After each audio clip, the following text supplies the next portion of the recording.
साहिब के नाम पर फिर से सियासत की छतरी तान दी गई है या सच में सम्मान का नया अध्याय लिखा जा रहा है। उत्तर प्रदेश की राजधानी में एक बार फिर से आपको बता दें, बयानबाजी का जो तापमान है बढ़ गया है और इस बार मुद्दा है प्रतीकों का, सम्मान का और सबसे बढ़कर दलित राजनीति का।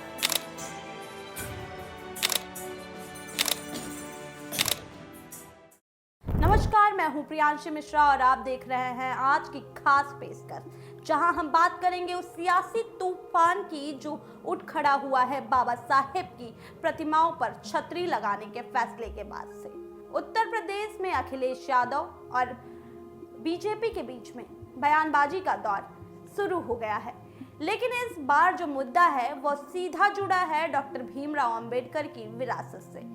एक ऐसा नाम जो सिर्फ एक व्यक्ति नहीं है बल्कि करोड़ों लोगों के अधिकारों और सम्मान के प्रतीक है।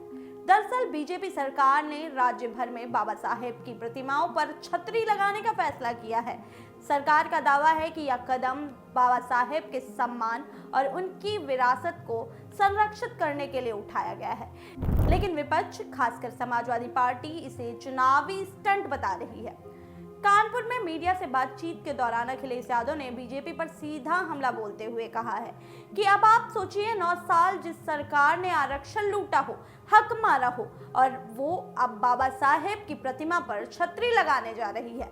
यह बयान सिर्फ एक बयान नहीं था, ये एक तंज नहीं था, बल्कि एक बड़ा राजनीतिक संदेश भी था। अखिलेश यादव ने यह भी कहा है कि उनकी पार्टी आज भी दलितों और पिछड़ों के हक के लिए लड़ती आ रही है। उन्होंने पीडीए यानी पिछड़ा, दलित और अल्पसंख्यक वर्ग की बात करते हुए दावा किया है कि असली लड़ाई वही लड़ रहे हैं, जबकि बीजेपी सिर्फ दिखावे का काम कर रही है।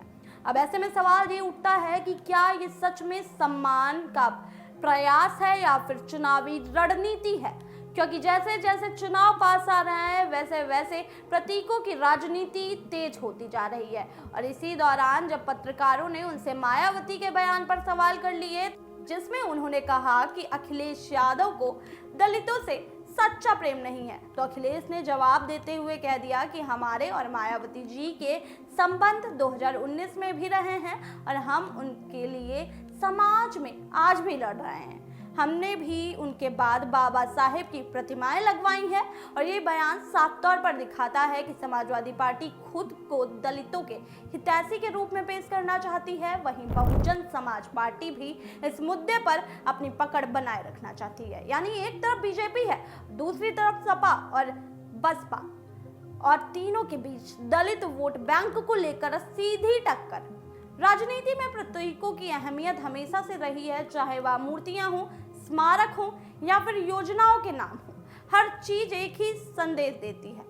लेकिन जब इन प्रतीकों को लेकर आरोप प्रत्यारोप शुरू हो जाएं तो असली मुद्दे कहीं पीछे छूट जाते हैं। अखिलेश यादव ने सिर्फ छतरी वाले मुद्दे पर ही नहीं बल्कि प्रदेश की स्वास्थ्य व्यवस्था पर भी सवाल उठाए हैं। उन्होंने कहा है कि गरीबों को सरकारी अस्पतालों में सही इलाज नहीं मिल रहा है, समय पर सुविधाएं नहीं मिल पा रही हैं। साथ ही उन्होंने पुलिस व्यवस्था पर भी सवाल खड़े किए हैं और कहा है कि सिस्टम पूरी तरीके से बर्बाद हो गया है। उनके इस बयान से साफ हो गया है कि विपक्ष सिर्फ एक मुद्दे तक सीमित नहीं रहना चाहता, बल्कि सरकार को हर मोर्चे पर घेरने की रणनीति बना रहा है।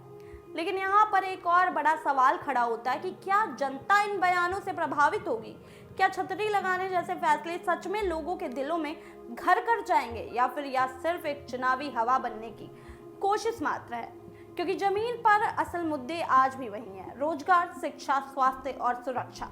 और अगर इन मुद्दों पर काम नहीं होता है तो फिर प्रतीकों की राजनीति कितनी भी बड़ी क्यों ना हो, उसका असर सीमित ही रहता है। बीजेपी की तरफ से अभी तक इस पर कोई भी बयान का जो जवाब है वो सामने नहीं आया, लेकिन इतना तय है कि आने वाले दिनों में मुद्दा और गर्माएगा, क्योंकि यह सिर्फ एक छतरी की बात नहीं है बल्कि उस राजनीति की बात है जो प्रतीकों के जरिए जनता तक पहुंचती है। उत्तर प्रदेश की राजनीति में दलित वोट बैंक हमेशा से निर्णायक रहा है और एक यही बड़ी वजह है कि हर पार्टी इस वर्ग को अपने साथ जोड़ने की कोशिश करती है, खुश करने की कोशिश करती है, कभी योजनाओं के जरिए, कभी बयानों के जरिए और कभी ऐसे प्रतीकों के जरिए। लेकिन आखिर में फैसला जनता को लेना है। वह किसे अपना प्रतिनिधि मानती है, किस पर भरोसा जताती है और किसे सत्ता सौंपती है। तो क्या बाबा साहेब के नाम पर यह सियासत आने वाले चुनावों की दिशा तय करेगी या फिर जनता इस बार मुद्दों पर ही वोट करेगी? इन सभी सवालों के जवाब तो वक्त आने पर मिल जाएंगे, लेकिन फिलहाल इतना तय है कि उत्तर प्रदेश की राजनीति में गर्मी बढ़ चुकी है और आने वाले दिनों में बयानबाजी का यह दौर और तेज होने वाला है। फिलहाल के लिए इतना ही, लेकिन इस पूरे मुद्दे पर अपडेट के लिए बने रहिए कंटाप न्यूज के साथ, क्योंकि दिखाई सारी खबरें नहीं जाती हैं, यहाँ खबरें आपको समझाई भी जाती हैं। मैं थी आप सभी के साथ प्रियांशी मिश्रा।